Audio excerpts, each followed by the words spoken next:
ನಮಸ್ಕಾರ ಗೆಳೆಯರೆ, ಪಾಠಶಾಲೆ ಯೂಟ್ಯೂಬ್ ಚಾನಲ್ಗೆ ಸ್ವಾಗತ ಸುಸ್ವಾಗತ. ಇದನ್ನು ನಾವು FD/SDA ನಿಮ್ಮ ಚಿಕ್ಕಮಗಳೂರು ಮತ್ತು ಮಂಡ್ಯ DCC ಬ್ಯಾಂಕ್ ನೋಡ್ತಾ ಹೋಗೋಣ. ನೋಟ್ಸು ತುಂಬ ಅಥೆಂಟಿಕೇಟೆಡ್ ಆಗಿದೆ, 100% ಇವೇ ಬರ್ತವೆ.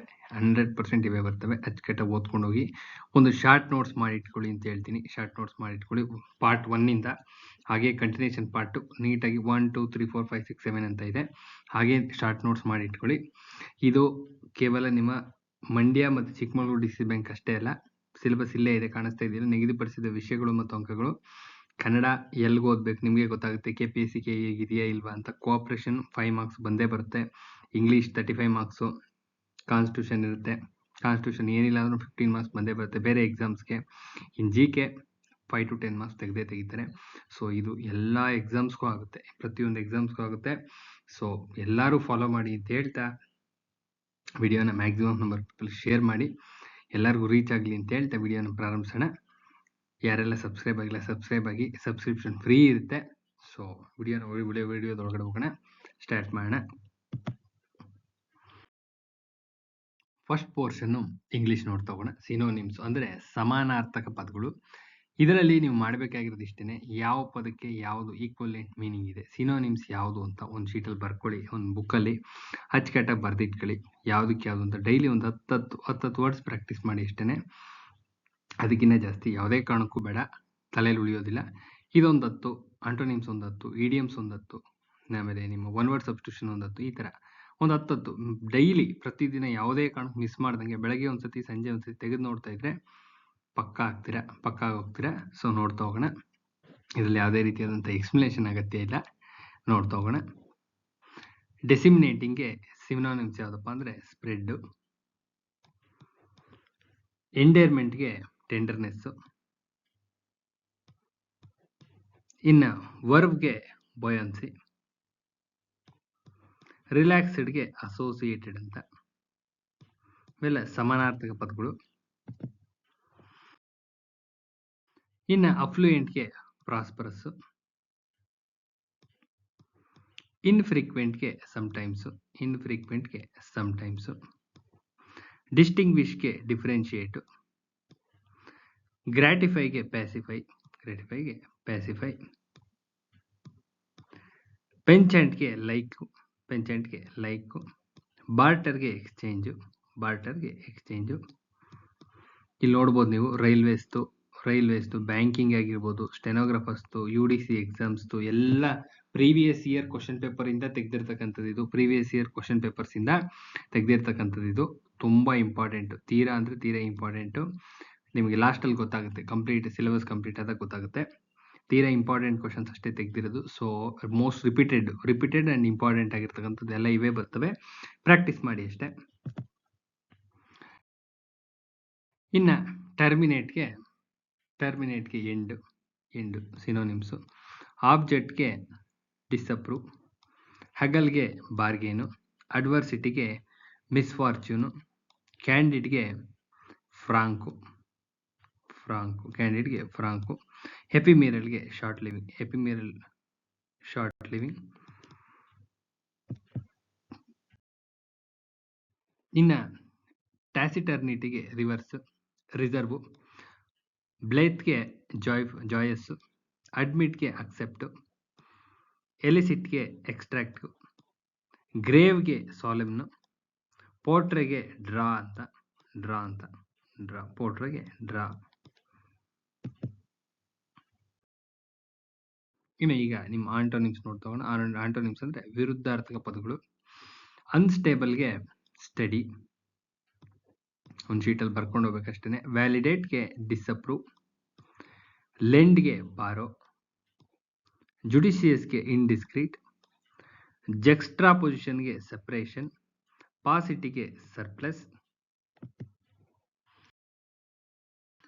ಇನ್ನು ಮೈನರ್ಗೆ ಮೇಜರು. ಲೂಷಿಯಸ್ಗೆ ಸೋರು. ಅಮಿಲಿಯೋರೇಟ್ಗೆ ಓರ್ಸನ್ನು. ಗಾರ್ಜಿಯಸ್ಗೆ ಪ್ಲೇನು. ಅಪ್ರಾಪ್ರಿಯೇಟ್ಗೆ ಅನ್ಸೂಟಬಲ್ಲು. ಇನ್ನು ರಿಟ್ರೈವ್ಗೆ ಅಬಂಡನ್ನು. ರ್ಯಾಬಿಟ್ಗೆ ರ್ಯಾಷನಲ್ಲು. ಒಪೇಕ್ಗೆ ಟ್ರಾನ್ಸ್ಪರೆಂಟು. ಎಲ್ಲ ರಿಪೀಟೆಡ್ ಕ್ವಶನ್ಸ್ ಇವು. ಮತ್ತೆ ಫ್ರೆಟರ್ನಿಟಿಗೆ ಹಾಸ್ಟಿಲಿಟಿ, ಪ್ಯಾಸಿಮೋನಿಯಸ್ಗೆ ಜನರಸ್ಸು, ಡ್ರೆತ್ಗೆ ಅಬಂಡೆನ್ಸು. ಇನ್ನು ಒನ್ ವರ್ಡ್ ಸಬ್ಸ್ಟಿಟ್ಯೂಷನ್ ನೋಡೋಣ. ಇದ್ರ ಮೇಲೂ 1 or 2 ಮಾರ್ಕ್ಸ್ ಕಂಪಲ್ಸರಿ ಇರುತ್ತೆ. ಒಂದು 2 ಮಾರ್ಕ್ಸ್ ಕಂಪಲ್ಸರಿ ಇರುತ್ತೆ. ಆ ಸಿನೋನಿಮ್ಸ್ ಮೇಲೆ ಒಂದು 2 ಮಾರ್ಕ್ಸ್, ಇದ್ರ ಮೇಲೆ ಒಂದು 2 ಮಾರ್ಕ್ಸ್, ಇದ್ರ ಮೇಲೆ 2 ಮಾರ್ಕ್ಸ್ ಕಂಪಲ್ಸರಿ ಇರೋವಂಥವು ಇವು. Life history of a person return by another, biography ಅಂತ ಹೇಳಿ ಕರಿತೀವಿ, ಬಯೋಗ್ರಫಿ ಅಂತ. Custom of having many wives, polygamy. A man of lax moral, licentious.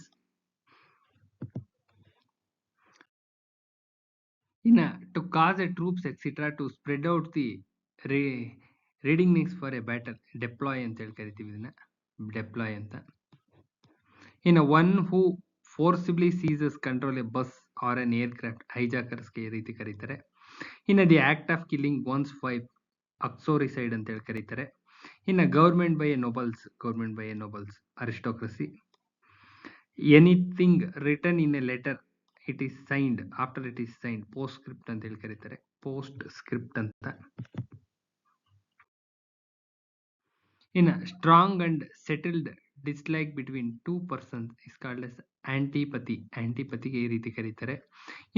a song embodying religious and sacred hymn ಅಂತ ಕರೀತಾರೆ. sacred emotions ನ ತಿಳಿಸ್ತಕ್ಕಂಥದ್ದು, ಪವಿತ್ರವಾದಂಥ ಇವನ್ನ ತಿಳಿಸ್ತಕ್ಕಂಥದ್ದು ಹಿಮ್ನ್ ಅಂತ ಹೇಳಿ ಕರೀತಾರೆ. The policy of extending a country's empire and influence, imperialism. Practice of married women having a extra marital ರಿಲೇಶನ್ಶಿಪ್ಗೆ adultery ಅಂತ ಹೇಳಿ ಕರೀತಾರೆ, ಅಡಲ್ಟ್ರಿ ಅಂತ. A workman who fit and repairs pipes, plumber. A part of church which bells hang, belfry. ಮುಂದೆ cooperative ಇದನ್ನ ನೋಡ್ತಾ ಹೋಗೋಣ. English ಸಾಕು, ಅದಷ್ಟೇ ಅವತ್ತೇ ಪ್ರಾಕ್ಟೀಸ್ ಮಾಡಿ, ಅಚ್ಚುಕಟ್ಟಾಗಿ ಬರೆದಿಟ್ಕೊಂಡು ಪ್ರಾಕ್ಟೀಸ್ ಮಾಡಿ. ಇವೇ ರಿಪೀಟ್ ಆಗ್ತವೆ, ಯಾವುದೇ ಅನುಮಾನ ಬೇಡ, ರಿಪೀಟ್ ಆಗ್ತವೆ. ಎಲ್ಲ ಇಂಪಾರ್ಟೆಂಟ್ ವರ್ಡ್ಸ್ ಎತ್ತಿರೋದು. ನೋಡ್ತಾ ಹೋಗೋಣ. ನೆಕ್ಸ್ಟ್ ಕೋಆಪರೇಟಿವ್ ಮೂವ್ಮೆಂಟ್ ನೋಡ್ತಾ ಹೋಗೋಣ. ಇದು 5 ಮಾರ್ಕ್ಸ್ ಬರುತ್ತೆ. ಯಾವುದಕ್ಕೆ? ನಿಮ್ಮ KPSC KEಗೆ 5 ಮಾರ್ಕ್ಸ್ ಡೆಫಿನೆಟ್ ಆಗಿರುತ್ತೆ. ನಿಮ್ಮ ಈ ಮಂಡ್ಯ DCC, ಚಿಕ್ಕಮಗಳೂರು DCCಗೆ 50 ಮಾರ್ಕ್ಸ್ ಇರುತ್ತೆ. 50 ಮಾರ್ಕ್ಸ್ಗೆ ನಿಮ್ಮ Mandya DCC and Chikkamagaluru DCC ಇರುತ್ತೆ. 5 ಮಾರ್ಕ್ಸ್ಗೆ ನಿಮ್ಮ KPSC KEಗೆ ಕಂಪಲ್ಸರಿ ಇರುತ್ತೆ. ನೋಡ್ಕೊಳ್ಳಿ, ಇವೇ ಇರ್ತವೆ, ಇಂಪಾರ್ಟೆಂಟ್ ಇದು. ಭಾರತೀಯ reserve bank all India rural credit review ಕಮಿಟಿನ ಯಾರ ಅಧ್ಯಕ್ಷತೆಯಲ್ಲಿ ನೇಮಿಸ್ತಪ್ಪ ಅಂದ್ರೆ ಬಿ ವೆಂಕಟಪ್ಪಯ್ಯ ಅಂತ. ಬಿ ವೆಂಕಟಪ್ಪಯ್ಯ ಅವರ ಅಧ್ಯಕ್ಷತೆಯಲ್ಲಿ ನೇಮಕ ಮಾಡುತ್ತೆ. All India rural credit survey committee ರಿಪೋರ್ಟ್ನ ಯಾವಾಗ ಸಲ್ಲಿಸ್ತಪ್ಪ ಅಂದ್ರೆ 69 ಸಲ್ಲಿಸುತ್ತೆ. 1969 ರಾಷ್ಟ್ರೀಯ ಕೃಷಿ ಮತ್ತು ಗ್ರಾಮೀಣ ಅಭಿವೃದ್ಧಿ ಬ್ಯಾಂಕ್ ನಬಾರ್ಡ್ ಸ್ಥಾಪನೆ ಆಗಿದ್ದು 1982 ಶಿವರಾಮನ್ ಕಮಿಟಿ ರಿಪೋರ್ಟ್ ಪ್ರಕಾರ ಸ್ಥಾಪನೆ ಆಗುತ್ತೆ.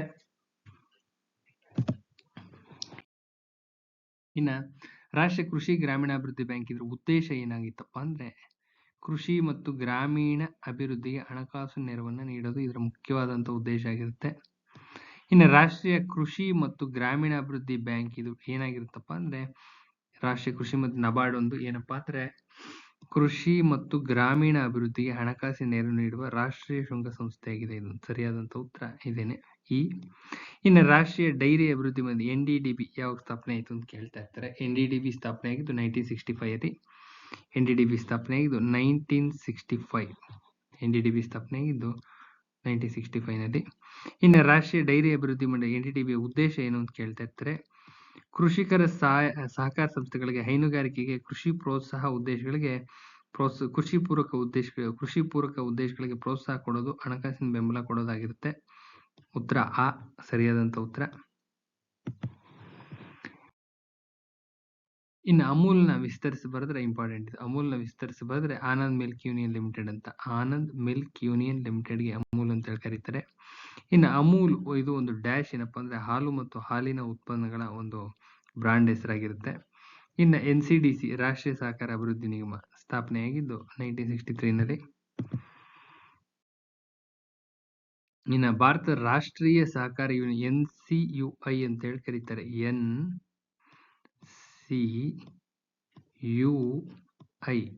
NCUI ಅಂತ ಹೇಳಿ ಕರೀತಾರೆ. 1961 ನಲ್ಲಿ ಸ್ಥಾಪನೆ ಆಗಿದ್ದು. ಭಾರತದ ರಾಷ್ಟ್ರೀಯ ಸಹಕಾರ ಯೂನಿಯನ್ ನ ಉದ್ದೇಶ ಏನಪ್ಪಾ ಅಂದ್ರೆ ರಾಷ್ಟ್ರ ಮಟ್ಟದಲ್ಲಿ ಸಹಕಾರ ಶಿಕ್ಷಣ ಮಾರ್ಗದರ್ಶನ ಮತ್ತು ತರಬೇತಿನ ಏರ್ಪಾటు ಮಾಡೋದಾಗಿರುತ್ತೆ. ಇಫ್ಕೋದ ವಿಸ್ತರಣೆ ಬಗ್ಗೆ ಕೇಳ್ತಾ ಇರ್ತಾರೆ. ಏನು ಎಕ್ಸ್ಪೆನ್ಷನ್ ಅಂದ್ರೆ ಇಂಡಿಯನ್ ಫಾರ್ಮರ್ಸ್ ಫರ್ಟಿಲೈಸರ್ ಕೋಆಪರೇಟಿವ್ ಅಂತ. ಇಂಪಾರ್ಟೆಂಟ್ ಇವೆಲ್ಲ, ತೀರಾ ಇಂಪಾರ್ಟೆಂಟ್. ಇನ್ನ ಇಫ್ಕೋ ಸ್ಥಾಪನೆ ಆಗಿದ್ದು 1967 ಇಫ್ಕೋ ಸ್ಥಾಪನೆ ಆಗಿದ್ದು 1967. ಇಫ್ಕೋದ ಮುಖ್ಯ ಕಾರ್ಯ ಏನಪ್ಪಾ ಅಂದ್ರೆ ರಾಸಾಯನಿಕ ಗೊಬ್ಬರ ತಯಾರಿಸಿ ಮಾರಾಟ ಮಾಡೋದು. ಇನ್ನು ಇಫ್ಕೋ ರಾಸಾಯನಿಕ ರಸಗೊಬ್ಬರ ತಯಾರಿಕೆ ಮತ್ತು ಮಾರಾಟ ಅಲ್ಲದೆ ಇನ್ನೇನೇನು ಚಟುವಟಿಕೆ ನಡೆಸುತ್ತಪ್ಪ ಅಂದ್ರೆ ವಿಮೆ ಮತ್ತು ವಿದ್ಯುತ್ ಉತ್ಪಾದನೆಯಲ್ಲೂ ಇದೆ, ಮತ್ತು ಕಮಾಡಿಟಿ ಎಕ್ಸ್ಚೇಂಜ್ ಮೊಬೈಲ್ ಸೇವೆನಲ್ಲೂ ಅಂತ ಎರಡರಲ್ಲೂ ಇದೆ ಇದು. ಇನ್ನ ಭಾರತದ ಅತಿದೊಡ್ಡ ಸಹಕಾರ ವಲಯದ ರಾಸಾಯನಿಕ ಗೊಬ್ಬರ ತಯಾರಿಕೆ ಮತ್ತು ಮಾರಾಟ ಸಂಸ್ಥೆಗಳು ಯಾವುದಪ್ಪ ಅಂದ್ರೆ ಒಂದು ಇಫ್ಕೋ, ಇನ್ನೊಂದು ಕ್ರಿಬ್ಕೋ, ಎರಡು ಇದಾವೆ. ಎರಡು ಸರಿಯಾದಂತ ಉತ್ತರ. ಇನ್ನ ನಿಮ್ಮ ಕನ್ನಡ ನೋಡೋಣ. ಇದು ಕನ್ನಡಗೂ ಆಗುತ್ತೆ, ಜಿಕೆಗೂ ಆಗುತ್ತೆ, ಕನ್ನಡಗೂ ಆಗುತ್ತೆ. ಕನ್ನಡ ಲೇಖಕರಿಂದ ಕನ್ನಡ ಅಂತ ಬೇಕಾದ್ರೂ ಕನ್ಸಿಡರ್ ಮಾಡ್ಬೋದು. ಕನ್ನಡ ಅಲ್ಲೂ ತೆಗಿತಾ ಇರ್ತಾರೆ, ಇಲ್ಲೂ ತೆಗಿತಾ ಇರ್ತಾರೆ. ಇದೊಂದು ಪೋರ್ಷನ್ ಮುಗಿಸ್ಕೊಬಿಡ್ರಿ, ತೀರಾ ಇಂಪಾರ್ಟೆಂಟ್ ಇದು. ಕನ್ನಡ ಇದು ಕನ್ನಡಗೂ ಆಗುತ್ತೆ, ಇದಕ್ಕೂ ಆಗುತ್ತೆ. ಇಂಪಾರ್ಟೆಂಟ್ ಇದು. ಕೇಳ್ತಾ ಇರ್ತಾರೆ, ಕ್ವಶನ್ಸ್ ಅಂತೂ ಬರ್ತಾ ಇರ್ತವೆ. ಕರೆಂಟ್ ಅಫೇರ್ಸ್ ಬೇಸಿಸ್ ಇರ್ತವೆ, ಇದ್ರ ಬೇಸಿಸ್ ಮೇಲೂ ಇರ್ತವೆ. ನೋಡ್ತಾ ಹೋಗೋಣ. ಪರ್ವ ಪುಸ್ತಕ ಬರೆದವರು ಯಾರು? ಭೈರಪ್ಪ. ಇಷ್ಟೇ ಬೇಕಾಗಿರೋದು, ಕೀ ಪಾಯಿಂಟ್ ಇದು, ಇಷ್ಟೇ ಬೇಕಾಗಿ ಇಂಪಾರ್ಟೆಂಟ್ ಇದು. ಮಂಕುತಿಮ್ಮನ ಕಗ್ಗ ಬರೆದವ್ರು ಯಾರು? DVG. ನಿಮ್ಮ ಕನ್ನಡ ಇದ್ರಲ್ಲಿ ನೋಡ್ಬೋದು, ನೀವು ಕನ್ನಡ ಇದ್ರಲ್ಲಿ ನೋಡ್ಬೋದು. GK ನಲ್ಲೂ ತೆಗಿತಾ ಇರ್ತಾರೆ, ಕನ್ನಡದಲ್ಲೂ ತೆಗಿತಾ ಇರ್ತಾರೆ. ಸೊ ಹೆಂಗಾದ್ರೂ ಕನ್ಸಿಡರ್ ಮಾಡ್ಕೊಳ್ರಿ. ಒಟ್ಟಿನಲ್ಲಿ books and author's definitely question ಇದ್ದೇ ಇರುತ್ತೆ. ಪ್ಯೂರ್ ಕನ್ನಡ ಬುಕ್ಸ್ ಇದೆ ಇದರಲ್ಲಿ. ಇನ್ನು ಕನ್ನಡದ ಸಣ್ಣ ಕಥೆ ಕ್ಷೇತ್ರದಲ್ಲಿ ಅತ್ಯಂತ ಪ್ರಸಿದ್ಧಿ ಆದವರು ಯಾರಪ್ಪ ಅಂದ್ರೆ ಮಾಸ್ತಿ ವೆಂಕಟೇಶ ಅಯ್ಯಂಗಾರ್ ಅವರು. ಮಾಸ್ತಿ ವೆಂಕಟೇಶ ಅಯ್ಯಂಗಾರ್ ಅವರು. ನೆಕ್ಸ್ಟ್ ನೋಡೋಣ. ನೆಕ್ಸ್ಟ್ ಊರು ಕೇರಿ ಯಾರ್ದಪ್ಪ ಅಂದ್ರೆ ಸಿದ್ಧಲಿಂಗಯ್ಯನವ್ರದ್ದು. ಊರು ಕೇರಿ ಯಾರ್ದು? ಸಿದ್ಧಲಿಂಗಯ್ಯನವ್ರ ಕೃತಿ. ಗುಂಪಿಗೆ ಸೇರಿದವರು ಯಾರಪ್ಪ ಅಂದ್ರೆ SL ಭೈರಪ್ಪನವರು. SL ಭೈರಪ್ಪನವರು ಗುಂಪಿಗೆ ಸೇರೋದಿಲ್ಲ ಇದರಲ್ಲಿ. ಇನ್ನು ಮೂರು ಒಂದು ಗುಂಪು, ಇವ್ರದೇ ಒಂದು. ಇದರಲ್ಲಿ ಕನ್ನಡದ ಕವಲು ಯಾರಪ್ಪ ಬರೆದವರು? ಕನ್ನಡದ ಕೃತಿ ಕವಲು ಬರೆದವರು ಯಾರಪ್ಪ ಅಂದ್ರೆ ಭೈರಪ್ಪನವರು ಬರೆದಿರ್ತಕ್ಕಂಥ ಕೃತಿ ಕವಲು. ನೆಕ್ಸ್ಟ್ ಕುಸುಮ ಬಾಲೆ ಯಾರ್ದು ಅಂತ ಕೇಳಿದ್ರೆ ದೇವನೂರು ಮಹಾದೇವ ಅವ್ರದ್ದು. ದೇವನೂರು ಮಹಾದೇವ ಸರಿಯಾದಂತ ಉತ್ತರ. ಸಂಸ್ಕಾರ ಪುಸ್ತಕ ಬರೆದವರು ಅನಂತಮೂರ್ತಿ. ತೀರಾ ಇಂಪಾರ್ಟೆಂಟ್ ಇವು, ತೀರಾ ಇಂಪಾರ್ಟೆಂಟ್. ಇನ್ನು ಅಂಬಿಕಾತನೆಯ ದತ್ತ ದ ರಾ ಬೇಂದ್ರೆ. ಬೀಚಿ ರಾಯಸಂ ಭೀಮಸೇನ್ ರಾವ್ ಅಂತ. ನಿರುಪಮ ಪದ್ಮಜ ರಾಮಚಂದ್ರ ರಾವ್ ಅವರು. ಆನಂದಕಂದ ಬೆಟ್ಟಗೆರೆ ಕೃಷ್ಣ ಶರ್ಮ ಅವರು. ಇನ್ನ ಕುಪ್ಪಳ್ಳಿ ವೆಂಕಟಪ್ಪ ಪುಟ್ಟಪ್ಪನವರ ಕಾವ್ಯನಾಮ ಕುವೆಂಪು ಅಂತ. ಆನಂದಕಂದ ಬೆಟ್ಟಗೆರೆ ಕೃಷ್ಣ ಶರ್ಮ. ರಿಪೀಟೆಡ್ ಕ್ವಶನ್ಸ್ ಇವೆಲ್ಲ, ಫುಲ್ ರಿಪೀಟೆಡ್ ಆಗಿರ್ತಕ್ಕಂಥವು. ಇನ್ನ ಗೌರ್ಮೆಂಟ್ ಬ್ರಾಹ್ಮಣ, ಸರ್ಕಾರಿ ಬ್ರಾಹ್ಮಣ ಅಂತ ಎಲ್ಲೂ ಕೇಳಲ್ಲ, ಇದೆಲ್ಲ ಒಂದ್ಸತಿ ಬಂದಿದೆ ಅಷ್ಟೇ. ಗೌರ್ಮೆಂಟ್ ಬ್ರಾಹ್ಮಣ ಯಾರ್ದು ಅಂತ ಕೇಳ್ತಾ ಇರ್ತಾರೆ. ಗೌರ್ಮೆಂಟ್ ಬ್ರಾಹ್ಮಣ ಅಂತಾನೆ ಕೃತಿ ಇರೋದು. ಇಲ್ಲಿ ಸರ್ಕಾರಿ ಬ್ರಾಹ್ಮಣ ಅಂತ ಕೇಳಿದ್ರೆ ಗೊತ್ತಾಗಲ್ಲ, ಹುಡುಗರಿಗೆ ಅಷ್ಟು ಗೊತ್ತಾಗೋದಿಲ್ಲ. ಗೌರ್ಮೆಂಟ್ ಬ್ರಾಹ್ಮಣ ಅಂದ್ರೆ ಈಸಿಯಾಗಿ ಹಾಕ್ಬೋದು. ಅರವಿಂದ್ ಮಾಲ್ಗತ್ತಿ ಅಂತ. ಇಂಪಾರ್ಟೆಂಟ್ ಇದು. ತಲೆದಂಡ ಯಾರ್ದು ಅಂತ? ಗಿರೀಶ್ ಕಾರ್ನಾಡು. ತಲೆದಂಡ. ಉದಯವಾಗಲಿ ನಮ್ಮ ಚೆಳುವ ಕನ್ನಡ ನಾಡು, ಹುಯಿಲಗೌಡ ನಾರಾಯಣರಾವ್ ಅವರು ಬರೆದಿರ್ತಕ್ಕಂಥದ್ದು. ಹುಯಿಲಗೌಡ ನಾರಾಯಣರಾವ್ ಅವರು ಬರೆದಿರ್ತಕ್ಕಂಥದ್ದು. ಇಂಪಾರ್ಟೆಂಟ್. ಇನ್ನ 4 ತಂತಿ ಬರೆದಿರ್ತಕ್ಕಂಥವ್ರು ದ ರಾ ಬೇಂದ್ರೆ. ಕರ್ನಾಟಕ ಗತವೈಭವ ಆಲೂರು ವೆಂಕಟರಾವ್ ಅವ್ರದ್ದು. ಮಕ್ಕಳ ಪದ್ಯ ಕಿಂದರಿ ಜೋಗಿಯ ಯಾವ ಹಳ್ಳಿಯವನು ಅವನನ್ನು ಯಾರು ಹಿಂಬಾಲಿಸಿದ್ರಪ್ಪ ಅಂದ್ರೆ ಬೊಮ್ಮನಹಳ್ಳಿಯವನನ್ನು ಹಿರಿಗಳು ಮತ್ತು ಹಿಂಬಾಲಿಸ್ತಾರೆ. ಪದ್ಯ ಬರೆದವರು ಕುವೆಂಪುರವರು. ಇನ್ನ ತಿರುಕನ ಕನಸು ಎನ್ನುವುದು ಒಂದು ಮಕ್ಕಳ ಪದ್ಯ. ಇದು ಮಕ್ಕಳ ಪದ್ಯ, ಇಂಪಾರ್ಟೆಂಟ್. ಜನಪ್ರಿಯ ಮಕ್ಕಳ ಪದ್ಯವೊಂದರಲ್ಲಿ ಬರುವ ಖಂಡವಿದಕೋ ಮಾಂಸವಿದಕೋ ಗುಂಡಿಗೆ ಬಿಸಿ ರಕ್ತವಿದಕೋ, ಇದು ಹುಲಿದು. ಕಡಲ ತೀರ್ಗದ ಭಾರ್ಗವ ಶಿವರಾಮ್ ಕಾರಂತರು. ಇವೆಲ್ಲ ರಿಪೀಟೆಡ್ ಕ್ವಶನ್ಸ್. ಇನ್ನ ತನ್ನ ಸಾಹಿತ್ಯ ಕೃತಿಗಳಲ್ಲಿ ಆನಂದ ಕಂದ ಎಂಬತಕ್ಕಂಥ ಕಾವ್ಯನಾಮವನ್ನು ಉಪಯೋಗಿಸಿದವರು ಬೆಟಗೇರಿ ಕೃಷ್ಣ ಶರ್ಮ. ಮೋಸ್ಟ್ ರಿಪೀಟೆಡ್ ಇದು, ಬೆಟಗೇರಿ ಕೃಷ್ಣ ಶರ್ಮ. ಇನ್ನ ನಿತ್ಯೋತ್ಸವ ಭಾವಗೀತೆ ನಿಸಾರ್ ಅಹಮದ್ ಅವರು. ಇನ್ನ ಶಿವರಾಮ್ ಕಾರಂತರು ಯಾವ್ದನ್ನ ಬರ್ದಿಲ್ಲಪ್ಪ ಅಂದ್ರೆ ತಬರನ ಕತೆ ಬರ್ದಿಲ್ಲ. ಗಿರೀಶ್ ಕಾಸರವಳ್ಳಿ ಅವ್ರದ್ದು ಇದು ಫಿಲಂ ಆಗಿತ್ತಲ್ಲ ಅದು. ಮೂಕಜ್ಜಿ ಕನಸುಗಳು ಶಿವರಾಮ್ ಕಾರಂತು. ಅರಳಿ ಮನೆಗೆ ಶಿವರಾಮ್ ಕಾರಂತು, ಅಳಿದ ಮೇಲೆ ಶಿವರಾಮ್ ಕಾರಂತು. ತಬರನ ಕತೆ ಬೇರೆಯವ್ರದ್ದು. ಇನ್ನ ಮೌನಿ ಯಾರ್ದಪ್ಪ ಅಂದ್ರೆ ಯು ಆರ್ ಅನಂತಮೂರ್ತಿ ಅವ್ರದ್ದು. ಇನ್ನ ಇವ್ರ ಜೋಡಿಗಳಲ್ಲಿ ಯಾವುದು ತಪ್ಪು ಅಂದ್ರೆ ನೋಡ್ತಾ ಹೋಗೋಣ. ರಾಮಾಯಣ ದರ್ಶನಂ ಕುವೆಂಪು ಕರೆಕ್ಟ್ ಆಗಿದೆ. ಗಿರೀಶ್ ಕಾರ್ನಾಡ್ ತುಗ್ಲಕ್ ಕರೆಕ್ಟ್ ಆಗಿದೆ. ಯಯಾತಿ ಶಿವರಾಮ್ ಕಾರಂತರದಲ್ಲ. ಯಯಾತಿ ಶಿವರಾಮ್ ಕಾರಂತರದಲ್ಲ. ಇನ್ನ ದರಾ ಬೇಂದ್ರೆ ನಾಲ್ಕು ತಂತಿ ಕರೆಕ್ಟ್ ಆಗಿದೆ. ಇಲ್ಲಿ ಕೇಳಿದ್ರೆ ಯಾವುದು ತಪ್ಪು ಅಂತ. ಸೊ ಇದು ತಪ್ಪಾಗಿದೆ. ತಪ್ಪಾಗಿರ್ತಕ್ಕಂಥ ಆಪ್ಷನ್ ಇದು. ರನ್ನ ಕಂದ ಬರೆದವ್ರು ಯಾರಪ್ಪ ಅಂದ್ರೆ ರನ್ನ. ಇನ್ನ ರಾಮಾಯಣ ಮಹಾ ಅನ್ವೇಷಣಂ ಬರೆದಿರ್ತಕ್ಕಂಥವ್ರು ವೀರಪ್ಪ ಮೊಯ್ಲಿಯವರು. ಇನ್ನ ದುಡಿತವೇ ನನ್ನ ಬದುಕು ಆತ್ಮಕಥನ. ದುಡಿತವೇ ನನ್ನ ಬದುಕು ಯಾರ್ದಪ್ಪ ಅಂದ್ರೆ ಕಯ್ಯಾರ ಕಿಯಣ್ಣರಯ್ಯ ಅವ್ರದ್ದು. ಮೂಕಜ್ಜಿಯ ಕನಸುಗಳು ಸಿಂಪಲ್ ಇದು. ಶಿವರಾಮ್ ಕಾರಂತ್ ಅವ್ರದ್ದು. ಇಂಪಾರ್ಟೆಂಟ್ ಇವೆಲ್ಲ. ಎಸ್.ಎಲ್. ಭೈರಪ್ಪನವರ ಕೃತಿ ಅಲ್ಲ ಅಂದ್ರೆ ಮರಳಿ ಮಣ್ಣಿಗೆ ಯಾರ್ದು? ಶಿವರಾಮ್ ಕಾರಂತ್ ಅವ್ರದ್ದು. ನಾಯಿನೆರಡು, ಬಿತ್ತಿ, ಮತದಾನ ಪರ್ವ ಇವೆಲ್ಲನೂ ಭೈರಪ್ಪ ಅವ್ರದ್ದು.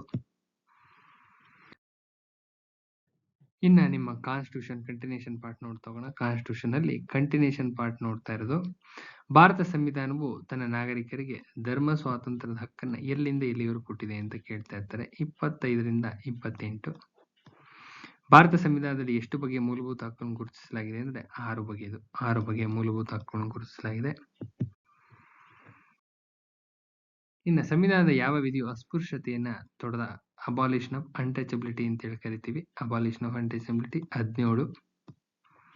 ಇನ್ನು ಅನುಚ್ಛೇದ 14ರಲ್ಲಿ ಹೇಳಿರ್ತಕ್ಕಂಥ ಯಾವುದೇ ವ್ಯಕ್ತಿಗೆ ಕಾನೂನು ಸಮಾನತೆ ಹಾಗೂ ಸಮಾನ ಕಾನೂನು ರಕ್ಷಣೆ ಯಾವುದಕ್ಕೆ ಬದ್ಧವಾಗಿದೆ ಅಂದ್ರೆ ಭಾರತದಲ್ಲಿ ನೆಲೆಸಿರ್ತಕ್ಕಂಥ ನಾಗರಿಕರು ಮತ್ತು ಅನಿವಾಸಿ ನಾಗರಿಕರು ಎಲ್ಲರಿಗೂ ಈಕ್ವಲ್ ಆಗಿದೆ. ಇನ್ನು ಪತ್ರಿಕಾ ಸ್ವಾತಂತ್ರ್ಯ ಎಲ್ಲಿದೆಯಪ್ಪ ಅಂದ್ರೆ 19ನೇ ವಿಧಿಯಲ್ಲಿರ್ತಕ್ಕಂಥದ್ದು ಪತ್ರಿಕಾ ಸ್ವಾತಂತ್ರ್ಯ ಕಂಡು ಬರುತ್ತೆ, ಇಲ್ಲೇ ಬರೋದು. ಇನ್ನು ವೈಯಕ್ತಿಕ ಸ್ವಾತಂತ್ರ್ಯದ ದೊಡ್ಡ ಚಿಹ್ನೆ ಯಾವ್ದಪ್ಪ ಅಂದ್ರೆ ಹೆಬಿಯಸ್ ಕಾರ್ಪಸ್ ಆರ್ಟಿಕಲ್ 32 ನಲ್ಲಿ ಇದೆಯಲ್ಲ ಅದು ಹೆಬಿಯಸ್ ಕಾರ್ಪಸ್ ಆರ್ಟಿಕಲ್ 32.